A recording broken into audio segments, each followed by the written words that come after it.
ये पिछड़ा वर्ग सम्मेलन है।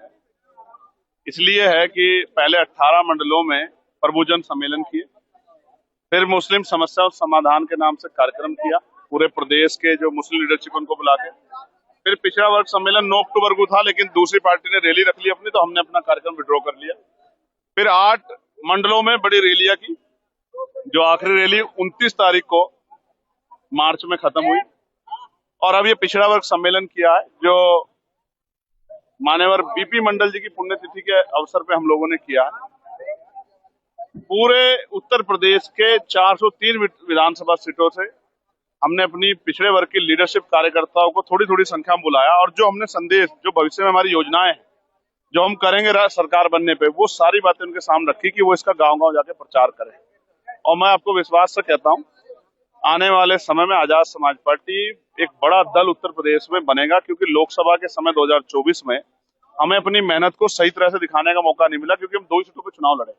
नगीना लड़े, वो हम लोग जीत गए, और हम लोग डुमरियागंज लड़े, वो 80,000 से ज्यादा वोट लेके हम लोग 30 नंबर पर रहे। लेकिन अब उत्तर प्रदेश में विधानसभा चुनाव 403 सीटों पर आजाद समाज पार्टी मजबूत से लड़ेगी, उसी के लिए कमर कसी है, जिसमें प्रमुख ये है कि आदरणीय बीपी मंडल जी को, वीपी सिंह जी को, मान्यवर काशीराम साहब को, मामना रामसु वर्मा जी को सरकार भारत रत्न दे उनके योगदान के लिए। और जो जितने बहुजन महापुरुष, चाहे संतराम बी ए प्रजापति हो, चाहे बाबू जगदेव प्रसाद हो, तमाम हमारे महापुरुषों को भारत रत्न मिलना चाहिए।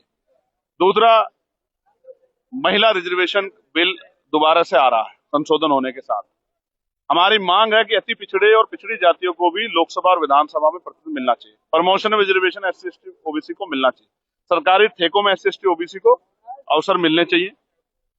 अति पिछड़े समाज को 27% से बढ़ाकर, जैसे आपने EWS दिया, अति पिछड़े समाज को 15% अतिरिक्त आरक्षण, पाल, प्रजापति, कश्यप, सैन, विश्वकर्मा, बिंद, केवट, राजभर, निषाद, तमाम जातियों को मिलना चाहिए। ये कई सारे डिमांड्स।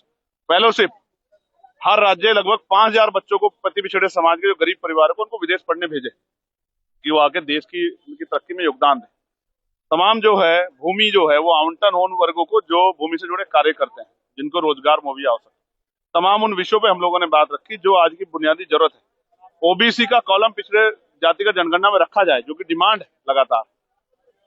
उम्मीद है कि जब कार्यकर्ता इस बात को लेके जाएंगे तो जन समर्थन बढ़ेगा, और उसका फायदा आने वाले विधानसभा चुनाव में उत्तर प्रदेश में आजाद समाज पार्टी को मिलेगा। प्रधानमंत्री जी ने कहा कि 24 घंटे में इनकी मांगे पूरी हो जाएंगी। क्यों नहीं पूरी हुई? मजदूर मजबूर होकर सड़कों पे आया है।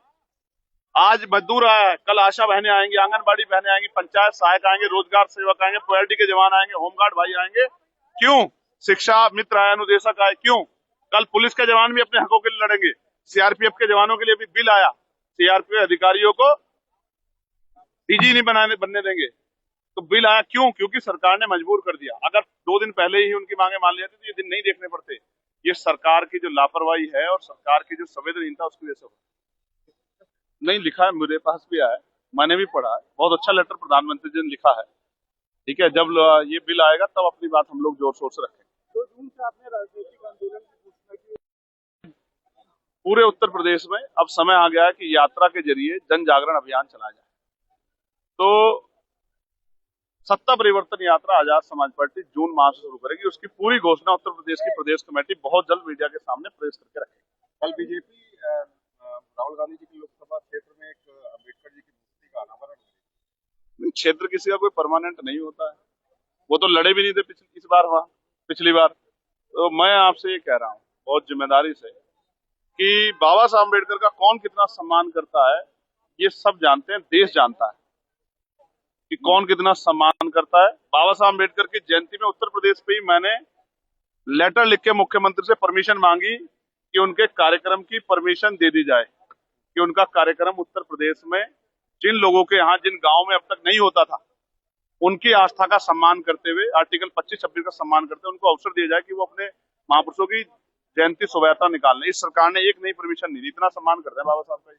और इनकी सरकार में सबसे ज्यादा मूर्तियां टूटी है। 9 साल बाद अचानक क्यों आपको याद आई कि बाबा साहब की जयंती भी आपको मनानी? अब से पहले तो आप लोग सोए हुए थे, क्योंकि गांव-गांव में नौजवानों ने, बीमार में आजाद समाज पार्टी के नौजवानों ने गूंज मचा दी है बहुजन महापुरुषों के विचारों की। अब इनको